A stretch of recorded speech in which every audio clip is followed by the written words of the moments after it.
यीशु मसीह की वंशावली। मत्ती रचित सुसमाचार इसी बात से शुरू होता है। अगर हम पहला पद पढ़ेंगे, वहां लिखा है अब्राहम की संतान, दाऊद की संतान, यीशु मसीह की वंशावली। मरकुस ने सबसे पहले गॉस्पेल लिखी और सबसे छोटी गॉस्पेल लिखी, और यीशु को मनुष्य के पुत्र के रूप में उसने देखा है और लोगों को बताया है।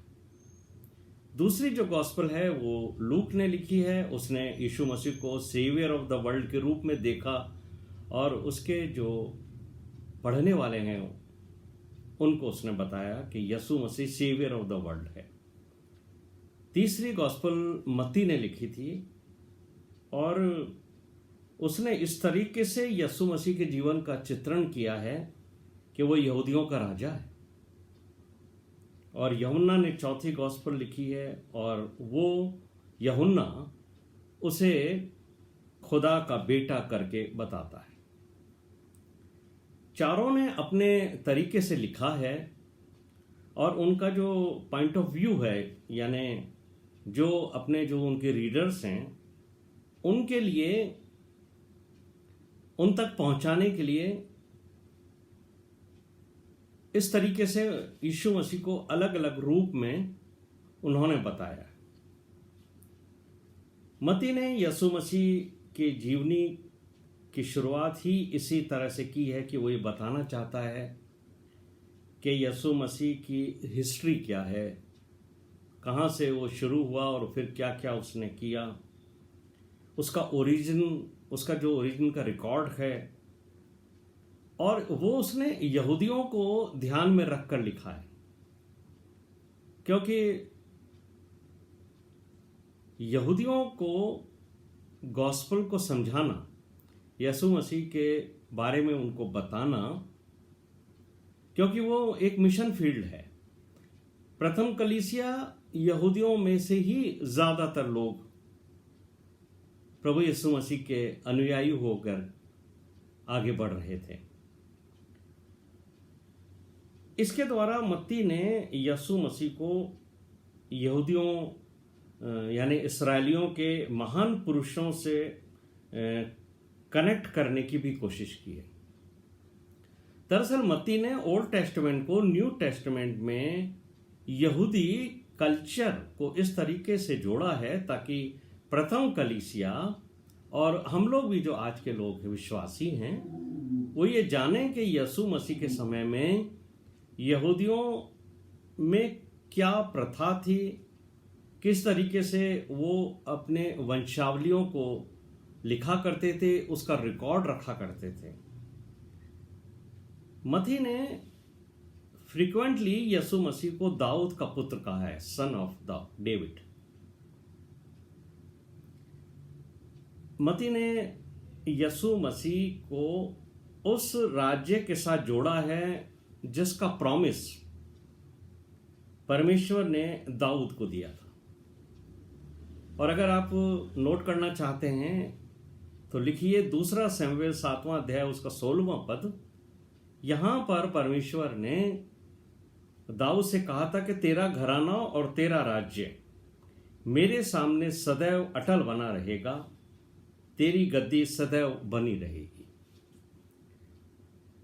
ओल्ड टेस्टामेंट में यिर्मयाह ने भी 23वें अध्याय के 5वें पद में ये भविष्यवाणी की थी कि मसीहा जो है वो दाऊद राजा के वंश ही आएगा। और इसी बात को सिद्ध करने के लिए मत्ती ने यीशु मसीह को मसीहा बताया। तो जो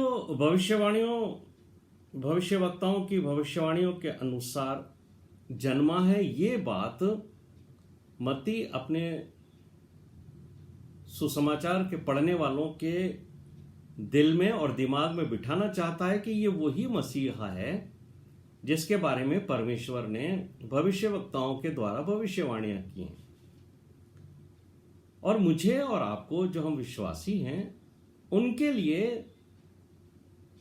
यसु मसीह के जन्म के समय जो स्वर्गदूत ने कहा था, लूका का पहला अध्याय उसके 32वें पद में मरियम से जो स्वर्गदूत ने कहा था, वो हमारे लिए बड़ा महत्वपूर्ण है। यीशु ने के लिए स्वर्गदूत ने क्या कहा था? वो महान होगा, परम प्रधान का पुत्र कहलाएगा और परमेश्वर उसके पिता दाऊद का सिंहासन उसको देगा। यहां पर भी मुझे और आपका अब ये बात स्पष्ट हो गई है कि यसु मसीह को जो सिंहासन मिला वो दाऊद का सिंहासन था, यानी वो वंशावली जिसके द्वारा जिसमें राजा उत्पन्न हुए हैं, दाऊद की वंशावली में, उसका जो सिंहासन है वो यसु मसीह को मिला है, यानी वो राजा है, राजवंश से है। अक्सर मैं ये देखता हूं कि ज्यादातर लोगों को ये वंशावलियां अच्छी नहीं लगती हैं, पढ़ने में भी उनको मजा नहीं आता है। आज भी आपने इसको पढ़ा तो हमारे लार्जर फैमिली में बहुत सारे ऐसे लोग होंगे जिनको इसमें आनंद नहीं आया होगा। ये बड़ी बोरिंग सी लगती है जब हम पढ़ते हैं ये इसका पुत्र, वो उसका पुत्र, ये उसका बेटा, ये उसका पुत्र। मजा नहीं आता उसको पढ़ने।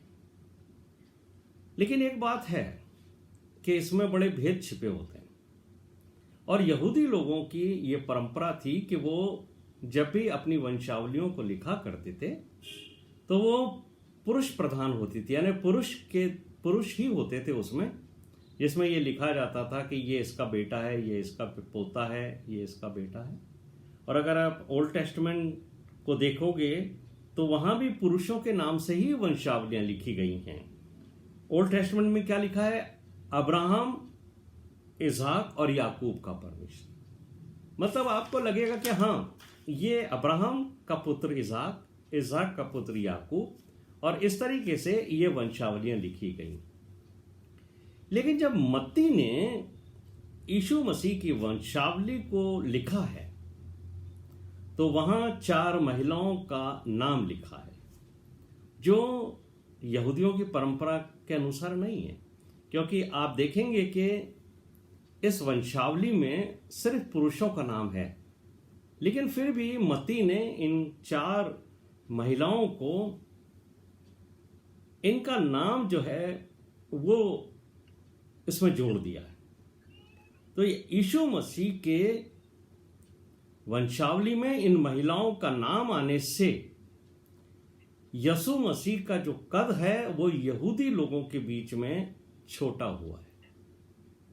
यानी इन 4 महिलाओं की लाइफ की जो हिस्ट्री है वो अच्छी नहीं है। इस वजह से यसु मसीह के वंशावली में जब इन महिलाओं का नाम आता है तो यसु मसीह की उसकी प्रोफाइल लो हो जाती है। कहने का ये मतलब है। 3रा अध्याय 3रा पद देखिए क्या लिखा है। सबसे पहले जिस महिला का नाम यीशु मसीह की वंशावली में जोड़ा गया है उसका नाम है तामार।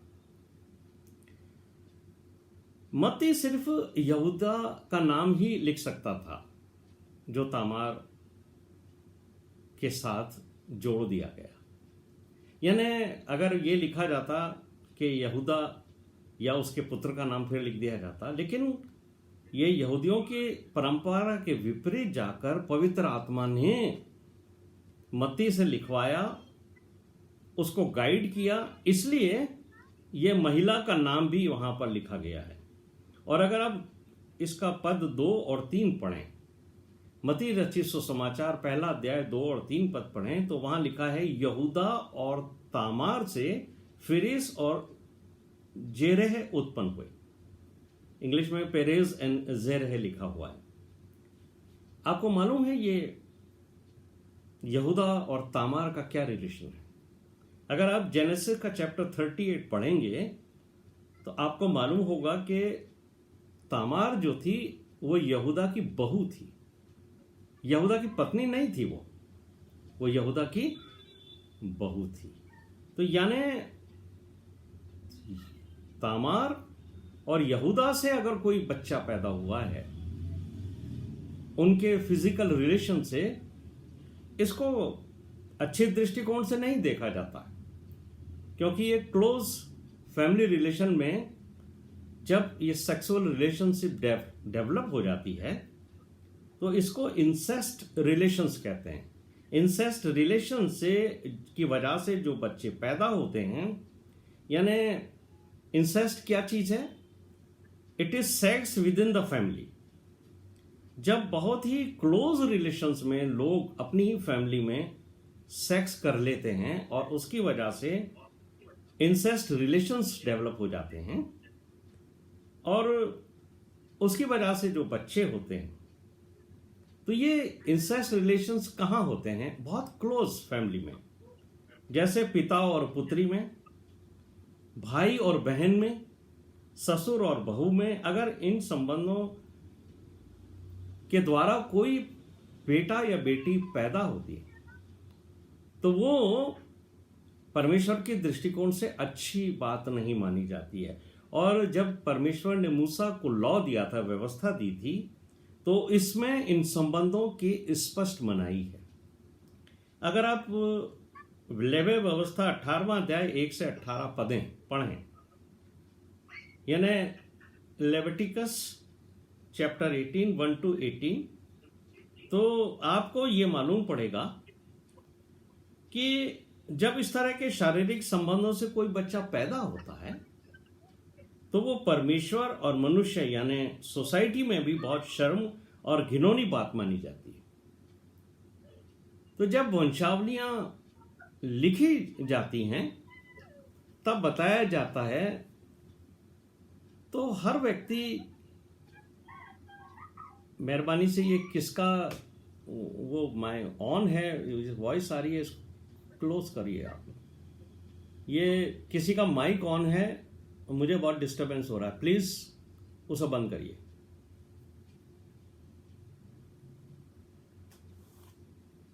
जब वंशावलियां लिखी जाती हैं या बताई जाती हैं तो हर व्यक्ति अपने आप को उन लोगों का वंशज बताने की कोशिश करता है या उसमें गर्व महसूस करता है कि जिन्होंने अपने समय में बहुत अच्छे काम किए हैं समाज में, कलीसिया में। आज भी जब हम अपनी फैमिली के बारे में बताते हैं तो हमारे परिवार में जो बहुत हमारे बुजुर्ग हुए हैं, जिनका बहुत ही बड़ा नाम हुआ है, जिन्होंने बड़ी सेवा की है, तो हम उनका नाम बड़े गर्व से लेते हैं कि हम उनकी संतान हैं। हम अपने दादा क्या, अपने नाना का, अपने दादी नानी का, अपने ग्रेट पेरेंट्स का नाम इसलिए लेते हैं। यदि कोई हमारे बुजुर्गों में कोई बिशप हुए हैं, कोई पास्टर हुए हैं, कोई अच्छे लीडर हुए हैं, तो हम अपने नाम के साथ साथ उनका नाम भी बताते हैं कि हम उस परिवार से हैं, हमारा वंश वो है। तो लेकिन अगर हमारे वंश के अंदर, जिस वंश से हम आते हैं, उसके पूर्वजों में किसी ने कोई ऐसा काम किया हो जिसका जिक्र करने से हमारी गर्दन शर्म से झुक जाती है, या कोई और दूसरा भी उनका जिक्र करता है कि आपके पूर्वजों में एक कोई व्यक्ति ऐसा था, तो निश्चित तौर से जब हम अपना फैमिली ट्री बनाते हैं या अपने फैमिली के बारे में लिखते हैं कि हम कहाँ से हमारा फैमिली शुरू हुआ है, फैमिली ट्री के बारे में तो आप लोग जानते ही हैं कि हम अपने सबसे बड़े बुजुर्ग का नाम लिखते हैं, फिर उनके कितने बच्चे हुए, फिर उनका विवाह किससे हुआ, फिर उनके कितने बच्चे हुए, तो इस तरीके से ट्री बनाते हैं। उस ट्री में बहुत सारे लोग उन लोगों का नाम भी लिखना पसंद नहीं करते हैं जिन्होंने या तो अलग रीति से जाके विवाह कर लिया, कोई अन्य जाति में चले गए, या कोई बहन ने किसी गलत तरीके से कोई कैसा काम किया, तो उसका नाम लोग जो हैं अपनी फैमिली के साथ जोड़ना पसंद नहीं करते हैं।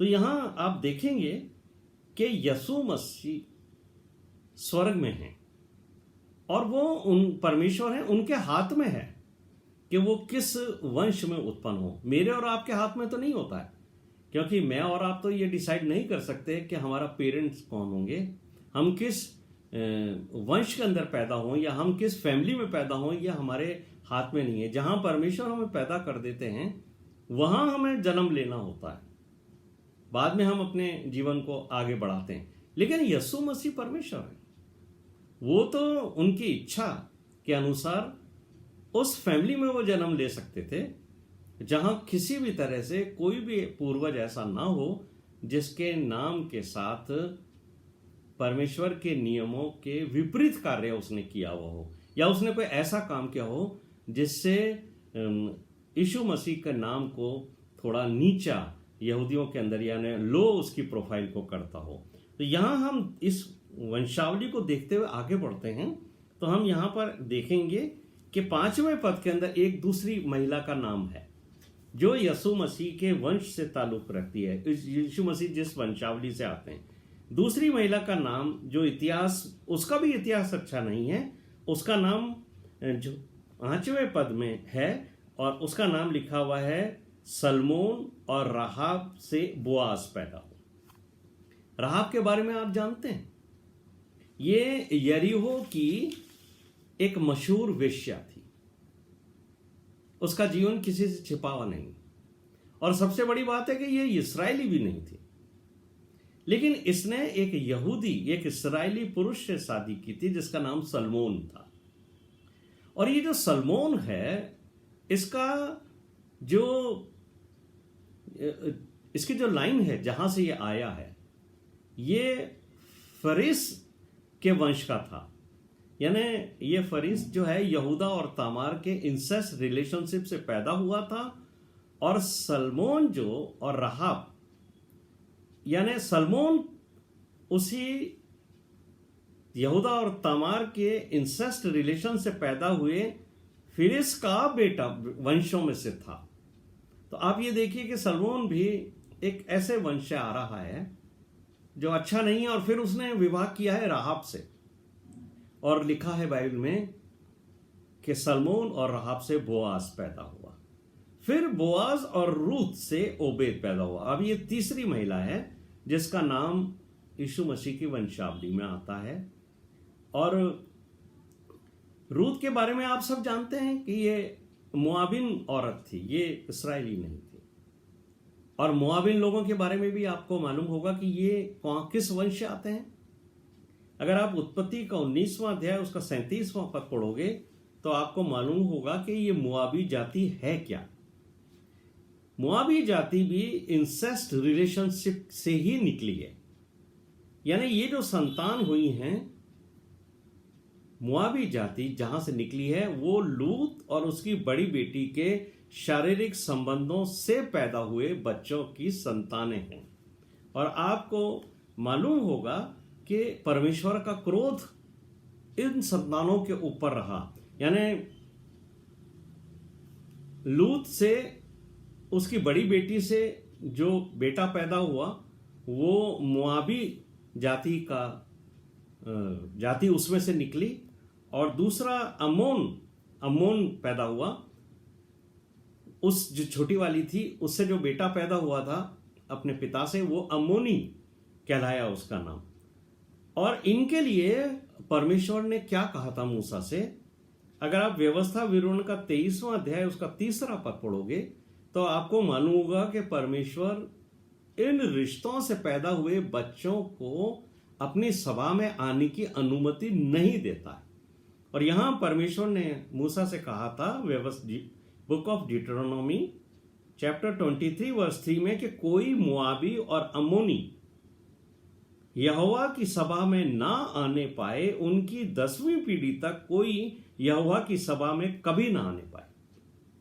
तो आप समझ सकते हैं कि इन इंसेस्ट रिलेशनशिप की वजह से जितने भी बच्चे पैदा होते हैं उनको समाज में भी और परमेश्वर की नजर में भी अच्छा नहीं माना गया। और यहां तो परमेश्वर ने स्पष्ट किया है कि मैं इस तरीके से जो बच्चे पैदा होंगे उनको अपने सामने उपस्थित होने की अनुमति नहीं देता हूं। और चौथी जो महिला है जिसका नाम यीशु मसीह की वंशावली में आता है वो है ऊरिया की पत्नी बैतशेबा।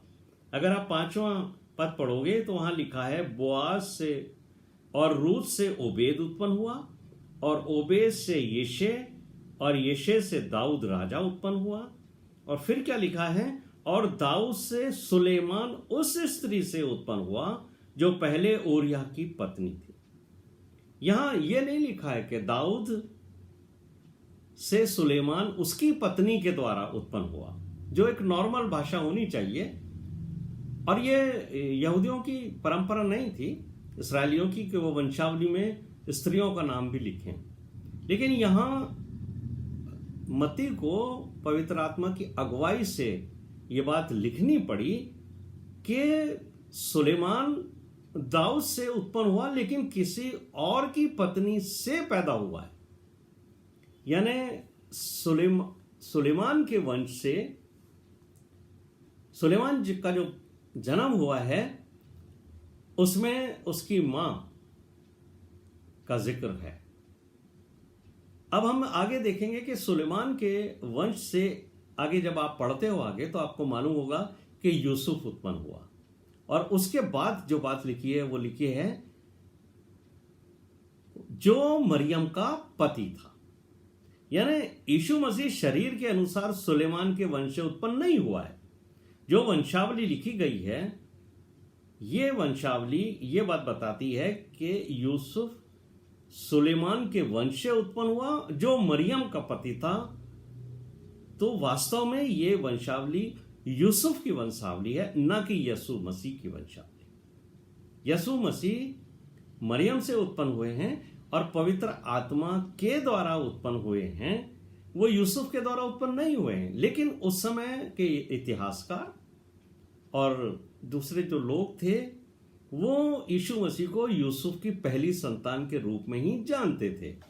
और जैसे परमेश्वर के वचन में भी लिखा है कि जैसा समझा जाता था कि यीशु यूसुफ का और मरियम का बेटा है, इसलिए उसको दाऊद के वंश का बोला जाता है।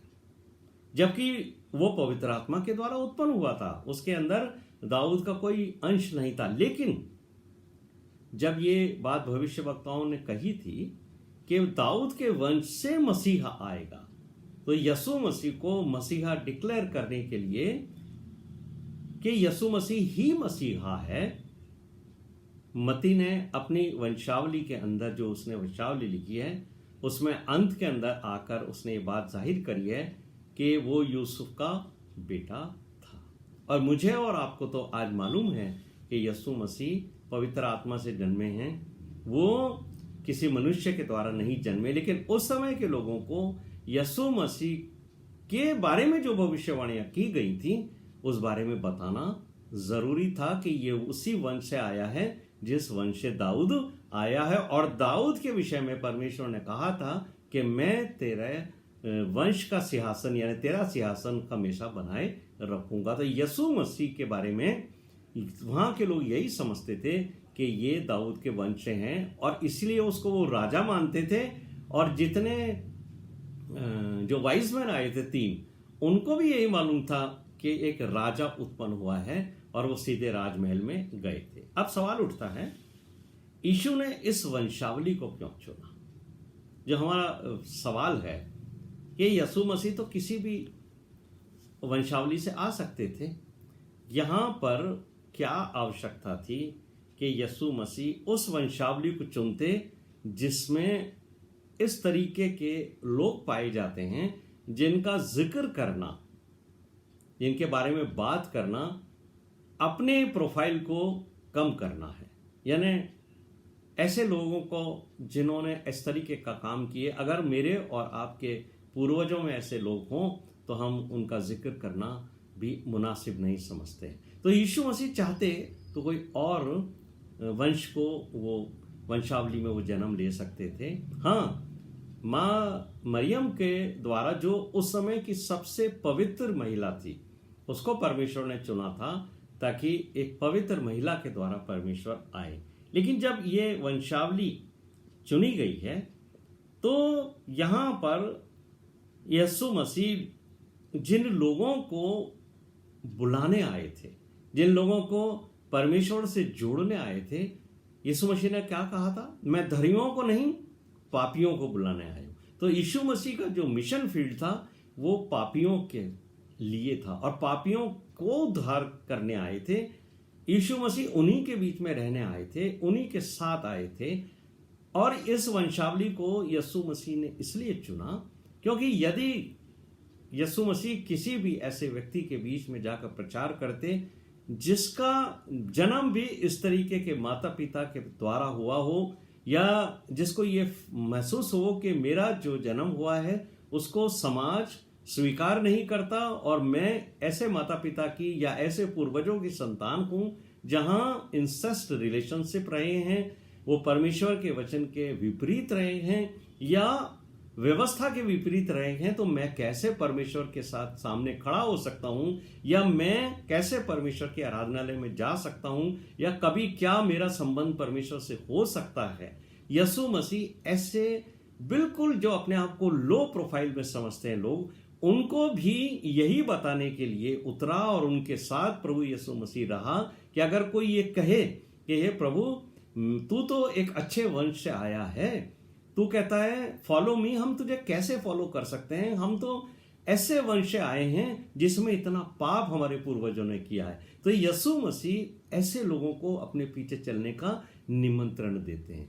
और आज हम समाज में भी देखते हैं, अगर किसी बच्चे का जन्म किसी महिला को रेप करने की वजह से हो गया, या जिसको ये पता नहीं है कि मेरा पिता कौन है, तो समाज आज भी उसको एक्सेप्ट नहीं करता है और उसको हे दृष्टि से, बुरी दृष्टि से देखा जाता है। और वो बच्चा भी जब डेवलप होता है तो उसकी मानसिकता ऐसी होती है कि वो एक डरा हुआ जीवन व्यतीत करता है कि कोई उसके पूर्वजों के बारे में ना पूछ ले। तो यहाँ यीशु मसीह जो है इस वंशावली के साथ लोगों के साथ मिलते हैं कि मैं भी तुम में से एक ही हूं जिसको भी प्रभु ने स्वीकार किया है। यीशु मसीह उन सब लोगों को ये बताना चाहते हैं जो अपने प्रोफाइल को लो समझते हैं, वो ये नहीं सोच सकते कि देखो व्यवस्था में लिखा है कि नूह के लूत के जो बेटियों से बच्चे हुए उनके लिए स्पष्ट लिखा है, और व्यवस्था में ये भी लिखा है कि इस तरीके के रिलेशंस करने वालों के द्वारा कोई भी संतान हो